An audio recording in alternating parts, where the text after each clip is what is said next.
Hello and welcome to part 22 of the UBIK solution. In this video we're going to have a look at the clavicles, and we're going to start in the UBIK component itself, and we're also going to work in the VRChar NMBP. If we scroll down to the component part here, or actually the world part, sorry, we're going to have a look at the left upper arm and the shoulder transform. So these two components here are the ones that we're going to work on today. And just let me check something here.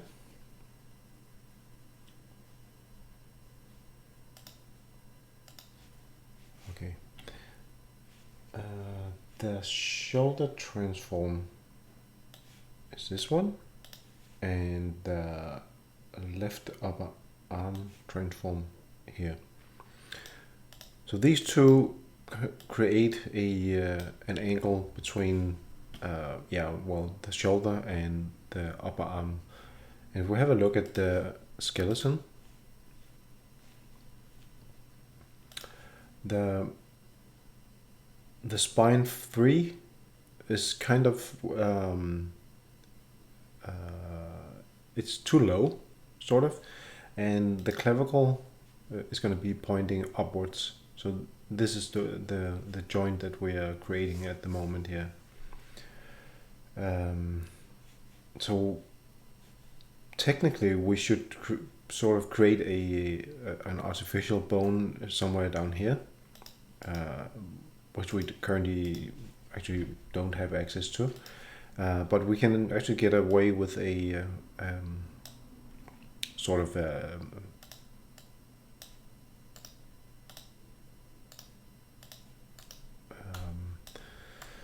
fake bone by just using the shoulder transform like this. So we're gonna have the difference between these two here, and then we're gonna make a rotator, and we're going to use the X and the C axis, and as the C axis we're just going to use a regular up vector up. So this is going to create a rotator that will drive the clavicle, and more particularly it's going to drive the left clavicle.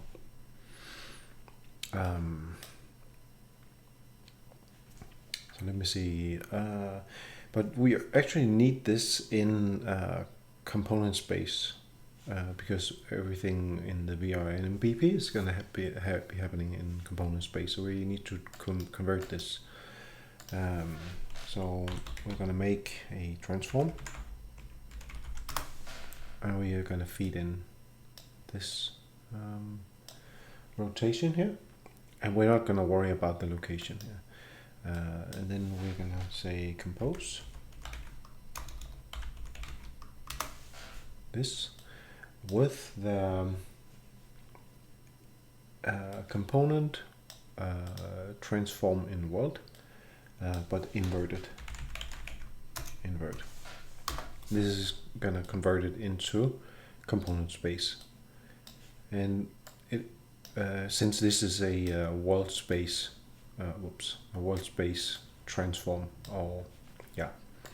then it's gonna work.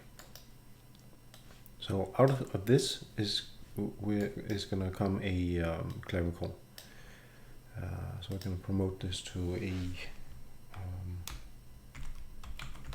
clavicle L in component space. Actually, let me just rename this left clavicle, and we're gonna dump it under the component space.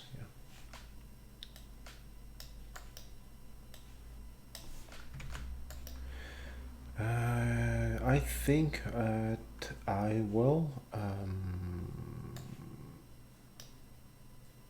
Let me check.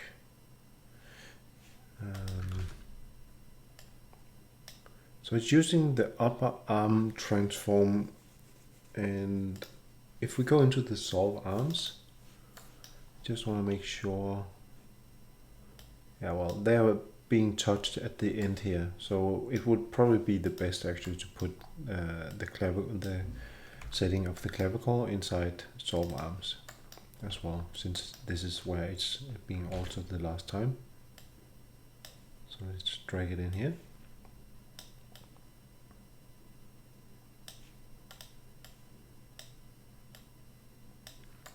Okay, and then we just need to do the left or the right clavicle. So the structure of this is going to be similar. And here we just take the right upper arm and substitute this. And that is going to replace with, do we have a, no, we do not have a right clavicle.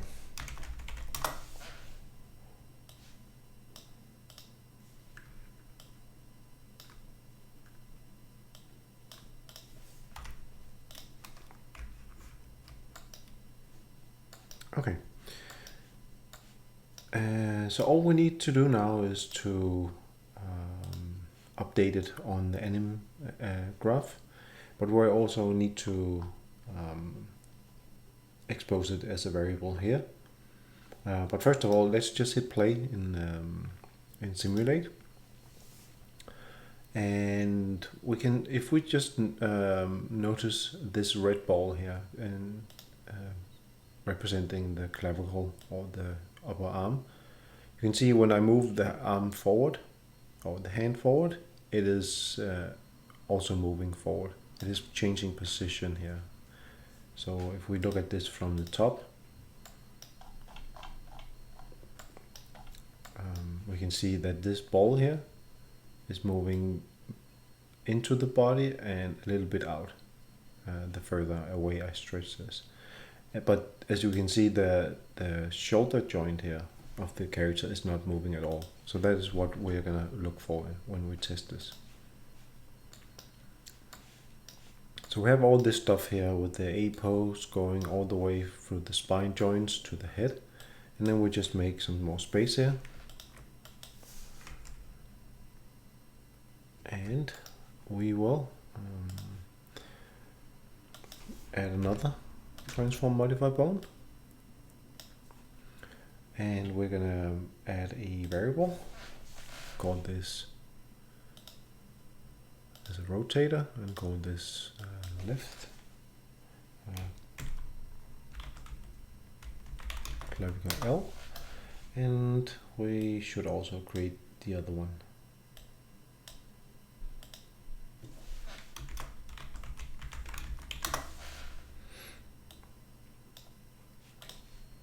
Okay, so if we just feed them in to begin with like this, and make sure to set the bone to modify here to clavicle L.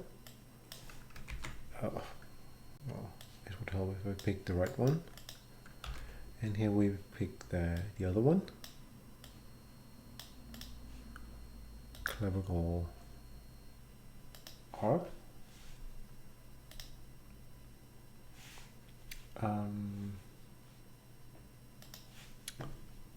And then just connect this up for now. Let's see, this is the right and this is the left. Yes, so we need to put some values into these, and we have this in the event graph here, the blueprint update animation, and all the way towards the end we could plug it in here. So we actually need access to the UBIK component. So this variable that we saved some time ago, we can now access it like this and say left clavicle. Now get this and split it open and just extract the left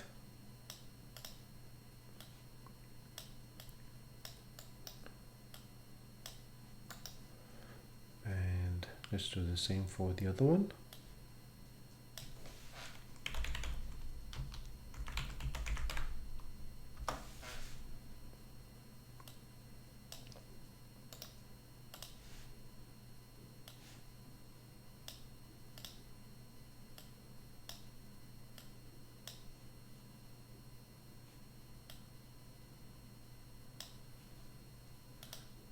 Okay, let's give it a test and see what happens.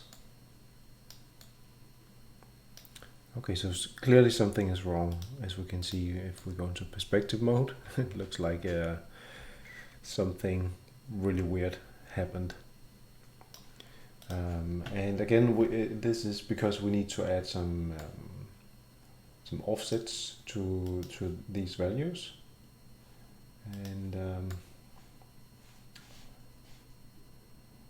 just gonna see, well, that looks pretty weird. And we are also going to touch that down on that in a moment. Actually, for now, let's just disconnect the write, so we can just focus on one thing at a time. So if we look at it like this, it actually looks sort of okay. If I move the hand forward, we can now see that this part here is now moving, which is what we wanted. And it should also move upwards if we move it. Yeah, we can see the shoulder here is raising when I move the hand up. So it is in fact working as we intended to. If we look at it from the side though, we will notice that it's the posture of the character is now looking, he looks a little bit weird, like crunched together. And I believe I made a mistake somewhere. I did added some wrong rotations, but we also need to do a little bit of adjustment to how we set the shoulders. So if we go back into the UBIK component and find the place where we calculate these, so that would be the, I believe, the set shoulder. Nope. Not set shoulder, it's rotate. Yeah, this rotate upper arm. Towards the end, we have a sequence here, which sets a yaw value. This yaw value is what drives the shoulder to move back and forth. And we need to add in a little bit of an offset to this to make it look okay with the mannequin. So if we say plus here, and then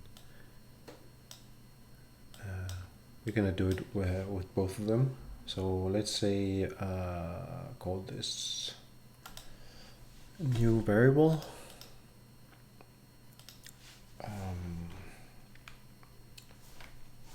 Let's call it something like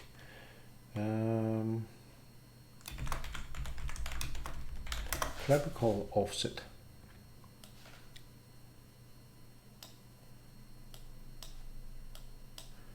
And I'm just going to add a tooltip here so I remember why I did this. Amount to rotate yaw.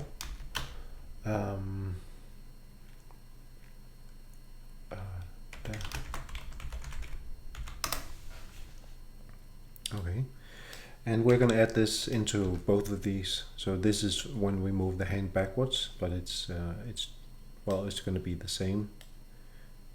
We use this offset here. Okay, so it should look like this.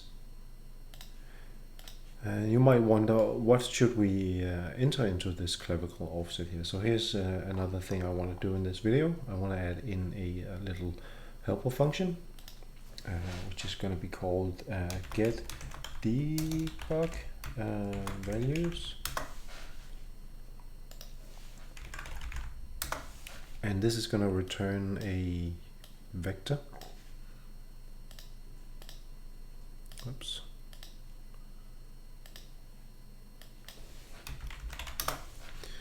and it's gonna get the owner, and the owner is probably going to be, or hopefully going to be the actor containing this.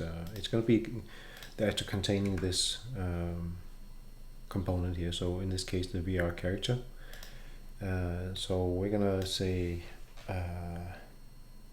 cast to VR character.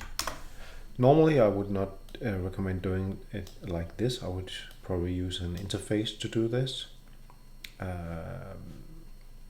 And what I mean by that is, or maybe not necessarily. Yeah, I would use an interface. If you're wondering how I would do this differently, just add a comment about this in the description. Then I can show you afterwards. Anyway, so we're going to drag out this debug x.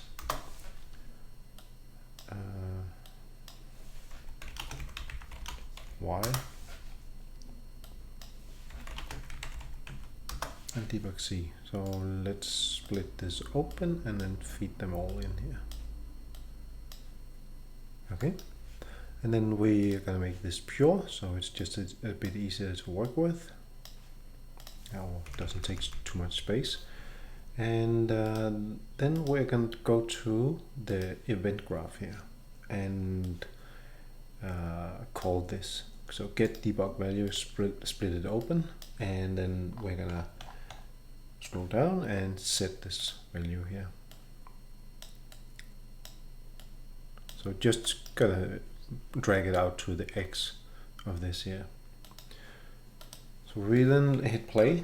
We can't press the keys in simulate mode. So when I hit 1, you can see it changes the camera location. And not the key that we set up. So sadly we can't use that. But if we click the character, you might remember we exposed them on the character itself. So when I press 1 now, you can see something happens here. If I press 5, for example, you can see it's definitely doing something. And it's pushing, in this case, the shoulder further forward. So it probably needs to go in the negative direction. So we're going to say 15, it looks somewhat better. 25, I would say this is much better as a sort of neutral shoulder position. So that is probably the value that I will go with, and you can decide yourself what value you will use.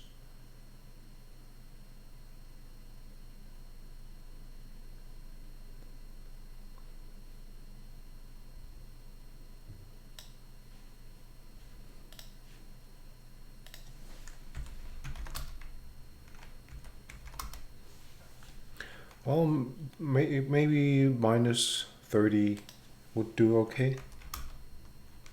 Then it's 35 is probably too much. Maybe 32. Let's have a look at it from the side here. I think minus 32 is actually pretty okay. Okay, let's just go with this value here. So the idea here is that I'm then gonna disconnect this, or actually get rid of it, and then just remember that value that I saw. So type in minus 33, and then when we hit play, we can see that it's in the correct position.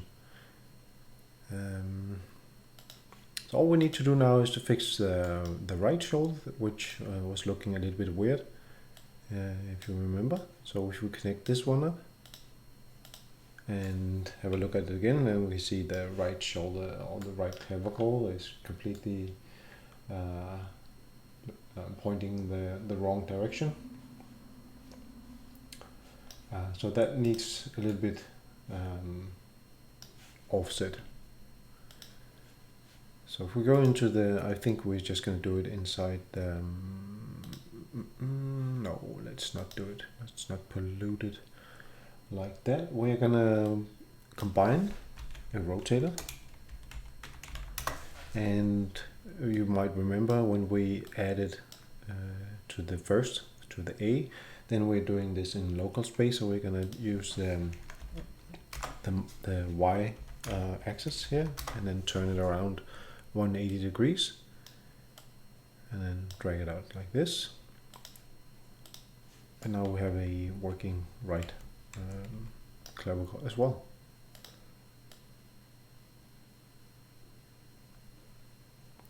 So that was basically what I had for the clavicles for this time here. Let's see, did I want to do something else?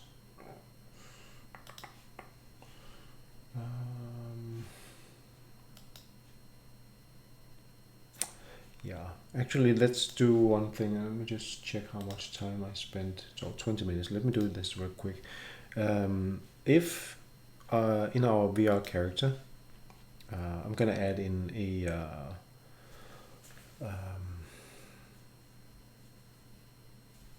no, actually in the VR anim blueprint, I'm gonna add in a variable of type boolean and call this variable is pawn VR character meta. And then we're gonna go to the beginning of the graph here. So you can see here it says, do we have a pawn owner that is valid? And if we do, then we will set this to valid, to true. And if it's not, then we will set it to false.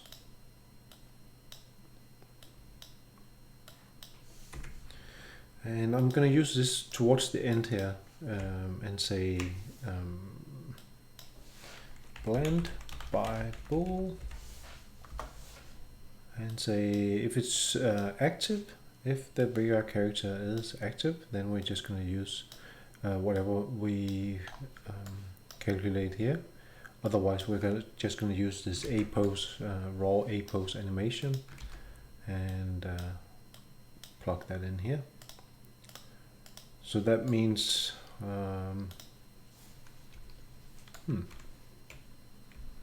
that should have meant all right. You know what? I'm also going to make another change here because currently I'm running this from the blueprint update blueprint animation, and let's see, preview instance. Wait a second, this is false. So it should be taking the A pose.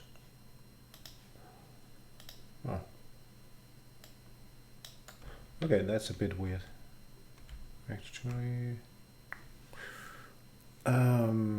you know what? I'm gonna fix this in the next video. It's not really important. It's just so that it looks a little bit better. It doesn't really serve any other purpose than that.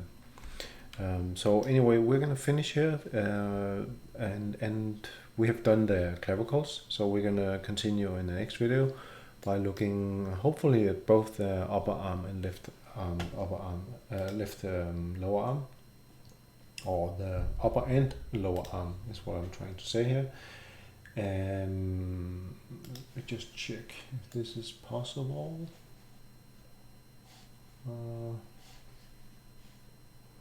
It should actually be okay to do in one video. So yeah, let's try it out and see how it goes. So I'll be seeing you in the next. So bye for now.